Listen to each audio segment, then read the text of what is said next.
Guys, welcome back to Jeeva lifestyle vlog. So இன்றைக்கி வந்து ஒரு சூப்பரான வீடியோங்க. எனக்கு ரொம்ப ஹாப்பியான வீடியோ. நீங்கள் பார்த்தோன்னே தெரிஞ்சிருக்கோம், ஒரு குட்டி மீன் சுற்றிக்கிட்டே இருக்கார். அதாவது எங்கள் வீட்டில் வந்து ஒரு 11 மாலி ஃபிஷ் வந்து வாங்கி வச்சுருந்தேங்க.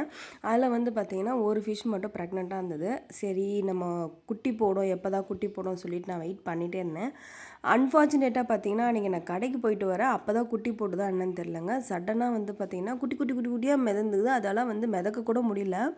அவ்வளோ அழகாக இருந்தது. நான் பார்த்தது வந்து ஒரு 3 மீன். ஆனால் மாலி ஃபிஷ் மட்டும் அதோடைய குட்டிங்களை சாப்பிடுன்ற மாதிரி நான் வந்து படித்தேங்க. அது உண்மையாக பொய்யான்னு தெரியல, தெரிஞ்ச கீழே கமெண்ட் பண்ணுங்கள். ஸோ அந்த குட்டி மீனுங்க இருக்கிறனால அவங்க அம்மா மீனே போயிட்டு அந்த குட்டி மீனெல்லாம் வந்து கடிக்க ஆரம்பிச்சிருச்சு. ஸோ கூட இருக்க பெரிய மீனுங்களும் கடிக்கிறதுக்கு முன்னாடி நம்ம வந்து பெரிய மீனுங்களை எடுத்துகிட்டு அந்த குட்டி மீனை வந்து ஷிஃப்ட் பண்ணிடலான்ட்டு தான் நான் பண்ணிகிட்ருக்கேன்.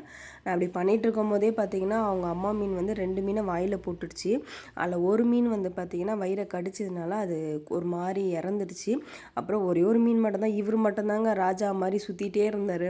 எல்லா ஃபிஷ்ஷு பெரிய ஃபிஷ்ஷுமே நான் எடுத்துட்டேன். ஆனால் இந்த ஒரு குட்டி மீன் மட்டும் ராஜா மாதிரி தனியாக சுற்றிட்டு இருந்தார். ஸோ பார்க்கவே ரொம்ப ஹாப்பியாக இருந்தது.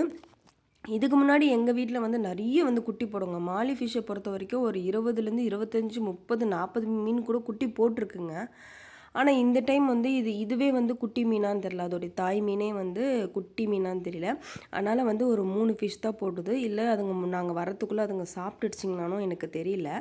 வரும்போது ஒரு 3 ஃபிஷ்ஷு மட்டும் மேலே சுற்றிக்கிட்டே இருந்தது. சரி, நம்ம வந்து ட்ரெஸ் சேஞ்ச் பண்ணிவிட்டு ரெஃப்ரெஷ் ஆகிட்டு வந்து எடுக்கலான்னு பார்க்குறதுக்குள்ளே அது வந்து அவங்க அம்மா வந்து இந்த குட்டி மீனை வந்து கடிக்க ஆரம்பிச்சிச்சு. ஸோ வேறு வழி இல்லைன்ட்டு மடன் நம்ம ரெஃப்ரெஷ் ஆகிட்டு வந்துட்டு இந்த குட்டி மீன் எடுக்கலான்னு பார்த்தா அதுக்குள்ளே 2 மீனை வந்து அது வாய்க்குள்ளே போட்டுடுச்சு. சரி, நமக்கு வந்ததுக்கு பரவாயில்ல, ஒரு மீனாவது கிடச்சதே சொல்லிட்டு தான் நான் வந்து எடுத்துகிட்ருக்கேன். ஸோ இதில் வந்து பார்த்திங்கன்னா உள்ளே ஒரு மீன் வந்து கீழே அதோடைய கழிவுகளில் வந்து இருந்தது. சரி, அது உயிரோடு இருக்கான்னு சொல்லி உயிர் இருக்கான்னு எடுத்து பார்த்தா உயிர் இல்லை, இறந்துருச்சு. அதையுமே கடிச்சு போட்டிருக்குங்க. அப்போ மொத்தம் 4 மீன் வந்து போட்டிருக்கு. சரி சொல்லிவிட்டு வேறு வழியில் நமக்கு என்ன பண்ணுறது, வந்த வரைக்கும் லாபம், நம்ம இருக்கிற அந்த ஒரு மீனையாவது பாதுகாக்கலாம்னு சொல்லிட்டு தான் பக்காவாக க்ளீன் பண்ணிட்டேன். எனக்கு ரொம்பவே கஷ்டமாயிடுச்சு. ஏன்னா இதுக்கு முன்னாடி எங்கள் வீட்டில் வந்து ஒரு 25, 30 மீன் வந்து போட்டு தான். ஆனால் அந்த மீன்கள்லாம், அந்த மாலி ஃபிஷ் வந்து பார்த்திங்கன்னா கொஞ்சம் பெரிய மீனாகவே இருக்கும். பட் இந்த மீன் வந்து பார்த்திங்கன்னா ரொம்ப வந்து குட்டியாக தான் இருக்குது. ஸோ இதுவே வந்து குட்டி மீனுனால அதோடைய குட்டி வந்து ரொம்ப கம்மியாக போடுற தன்மை தான் அதுக்கு இருக்குதுன்னு நினைக்கிறேன். காட்டுறேன் பாருங்கள். ஸோ வேறு வழி இல்லை, நமக்கு வீட்டுக்குள்ளே வந்தோடனே பார்த்தோன்னே ரொம்ப ஹாப்பியாக இருந்தது. சரி, ஓகே, வந்த வரைக்கும் அந்த ஒரு குட்டி மீனை பிடிக்கலான்னு ரொம்ப நேரமாக ட்ரை பண்ணிட்டு இருந்தாங்க. அவர் சிக்கவே இல்லை, சிக்கு வேணாம் அப்படின்ற மாதிரி பண்ணிகிட்டு இருந்தது. ஸோ கடைசியாக வந்து ஒரு வழியாக அதை எடுத்துகிட்டு அவரை வந்து ஷிஃப்ட் பண்ணணும். இதுங்களோட போட்டால் இறந்துரும். ஸோ என்ன பண்ணுறதுன்னு எனக்கு தெரியல.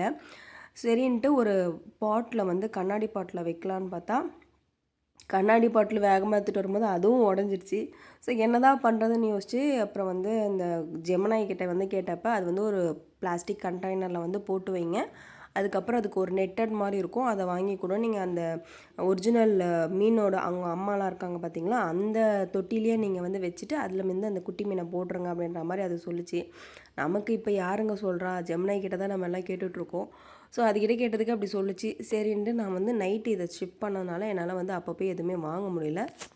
தற்சமயத்துக்கு அவங்கள வந்து எங்கள் வீட்டில் வந்து ஒரு மக்கு இருந்ததுங்க. ஸோ புது மக்கு தான். அதில் வந்து அந்த ஆல்ரெடி இருக்கிற அந்த தண்ணியை எடுத்து ஊற்றணுங்க. எப்போவுமே மீன் வளர்க்குறீங்கன்னா, தெரியாதவங்களுக்கு சொல்கிறேங்க, எனக்குமே சரியாக தெரியாது, நம்ம வந்து கொஞ்சம் தெரிஞ்ச சின்ன விஷயங்களை நான் சொல்கிறேன். மீன்களுக்கு வந்து மொத்தமாக வந்து ஃபுல் தண்ணியை வந்து எடுத்துகிட்டு நம்ம வந்து ஃப்ரெஷ்ஷான தண்ணியை வந்து எப்போவுமே ஊற்றக்கூடாது. சில மீனுங்க வந்து இறந்துரும். ஸோ எப்போவுமே வந்து அதுங்களுடைய பழைய தண்ணியுமே வந்து அதிலே இருக்கணும். அந்த மாதிரி தான் நீங்கள் வந்து தண்ணியை வந்து மாற்றணும். அதனால் அந்த குட்டி மீனுக்கு வந்து ஆல்ரெடி இருக்கிற தண்ணியை கொஞ்சம் எடுத்துகிட்டு புது தண்ணியும் ஊற்றினேன். இன்னொரு விஷயம், ஒரு சர்ப்ரைஸான விஷயம் என்னென்னு பார்த்தீங்கன்னா, இந்த அம்மா மீன் இருக்குது பார்த்தீங்களா, திடீர்னு வந்து அந்த 2 குட்டி மீனை வந்து வெளியே கக்கிடுச்சு. இது தனியாக பவுல்லையும் நான் போட்டு வச்சுருந்தேன். அது சடனாக பார்த்திங்கன்னா அந்த 2 குட்டி மீனுங்களுமே கக்கனோடனே ஓகேடா, அப்போ நமக்கு வந்து 3 மீன் கிடச்சிருச்சுன்ட்டு அதுலேருந்து இதுக்கு வந்து ஷிஃப்ட் பண்ணிட்டேன். அதில் ஒரு மீனை மட்டும் என்ன பண்ணுச்சுன்னா உயிரோடு தான் இருந்தது. ஆனால் அது வந்து வயிற்று வந்து உப்பிடுச்சிங்க. வயிற்றில் இருக்க குடல்லாம் வெளியே வந்துடுச்சு. ஏன்னா அது கடிச்சிட்ருக்கு போலும்.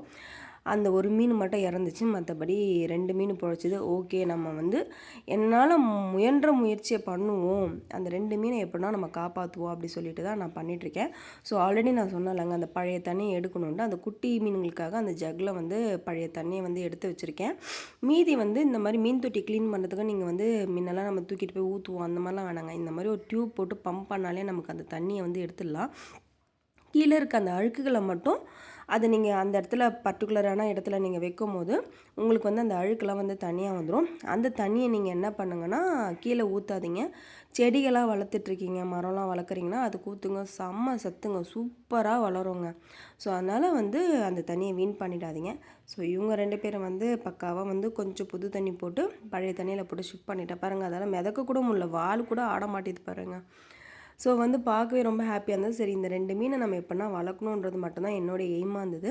இதுக்கு ஃபுட்டுமே தனியாக இருக்குன்னாங்க. ஃபுட்டு வந்து நான் ஆல்ரெடி இவங்க பெரிய மீனுக்கு போட்டுட்ருக்கேன். ஸோ அந்த ஃபுட்டே வந்து அதே ஜெமினாய் கிட்ட தான் கேட்டேன். அது என்ன சொல்லுச்சுன்னா அந்த ஃபுட்டே கொஞ்சம் வந்து நசுக்கி போடு அப்படின்ற மாதிரி சொல்லிச்சு. சரி, அதையே வந்து நம்ம கொஞ்சம் நசுக்கி நம்ம போட்டுக்கலாம் அப்படி சொல்லி போட்டேன். ஆனால் அது இது வரைக்கும் நான் போட்ட வரைக்கும் நான் சாப்பிட்டு நான் பார்த்ததே இல்லை. ஸோ இதோடைய அம்மா யாருன்னு பார்த்தீங்கன்னா, இந்த பிளாக் அண்ட் கோல்டன் கலரில் இருக்க பாருங்க, அதுதான் அவங்க அம்மா. மறுபடியும் இன்னொரு மீனை கக்கி வச்சுருக்குது. மொத்தம் அது எத்தனை மீனை சாப்பிட்டதுன்னே எனக்கு தெரியலங்க. எத்தனை குட்டி போட்டதுன்னு எனக்கு தெரியல. ஆனால் என் கண்ணில் மாட்டது பார்த்திங்கன்னா ஒரு 3 மீன் தான் மாட்டுச்சு. ஸோ அது வரைக்கும் வந்த வரைக்கும் நமக்கு லாபம் அப்படி சொல்லிவிட்டு நான் அதுங்களை வந்து ஷிஃப்ட் பண்ணி நம்ம இதை வளர்க்கலான்னு பார்த்துட்டேன். ஸோ மீன் தொட்டி கழுவுனதுக்கப்புறமா எப்போவுமே வந்து சூடான தண்ணியை ஊற்றாதீங்க. இந்த மாதிரி சில் தண்ணி ஊற்றுனதுக்கப்புறமா நீங்கள் வந்து கொஞ்சம் சால்ட் வந்து நீங்கள் போட்டுட்டு கொஞ்சம் நேரம் கழிச்சு ஒரு 15 மினிட்ஸ் கழிச்சு நீங்கள் அந்த மீன்களை எடுத்து போடுங்க. மீனுக்கு எதனா வந்து நோய் தாக்குதல் இருந்தால் கூட அந்த உப்பு தண்ணியில் வந்து இருக்கிறதுனால அது கொஞ்சம் வந்து நோய் சரியாகும் அது. ஸோ அந்த மாதிரி பண்ணுங்கள். மீன் தொட்டி வாஷ் பண்ணும் போது நீங்கள் என்ன பண்ணணுன்னா உப்பு வச்சு தானே நீங்கள் வாஷ் பண்ணணும். அப்போ தான் அந்த சைடில் இருக்க சுண்ணாம்பு தண்ணியாக இருந்தால் சைடில் இருக்கிறது போகும், சுண்ணாம்புலாம் போகும். இல்லைனா வந்து மீனுங்களுக்கு எதனா வந்து நோய் இருக்குன்னா கண்டிப்பாக வந்து இந்த உப்பு கொஞ்சம் போட்டிங்கன்னா அது கொஞ்சம் வந்து சரியாயிடும். ஸோ அதனால் நான் உப்பு ஃபாலோ பண்ணணும். அதுவும் முடியலனா தான் நான் வந்து அக்வாரியமில் போய்ட்டு அவங்கக்கிட்ட வந்து என்ன பண்ணலான்னு மெடிசன் வாங்கிட்டு வருவேன். ஸோ இது வந்து பார்த்திங்கன்னா முன்னாடி இருந்தவங்க தான் இவங்க 2 பேர். இப்போ நல்லா வளர்ந்துட்டாங்க. எக்ஸ்ட்ரா நான் நெட்டு எதுவும் வாங்கி வைக்கல. ஸோ சூப்பராக வந்து 2 பேருமே வளர்ந்துட்டாங்க. இவங்க வந்து கொஞ்சம் பெருசானாங்கன்னா எடுத்து நான் அந்த தொட்டிலே விட்டுருவேன். எவ்வளோ அழகாக இருக்காங்க பாருங்கள். இப்போ தான் நான் தண்ணி மாற்றி வச்சுருக்கேன். அந்த ஃபுட்டு போடுறதுனால வந்து கீழெல்லாம் வந்து ரொம்ப வந்து டர்ட்டி ஆகிடுது. ஸோ நான் தண்ணி மாற்றி வச்சுருக்கேன்.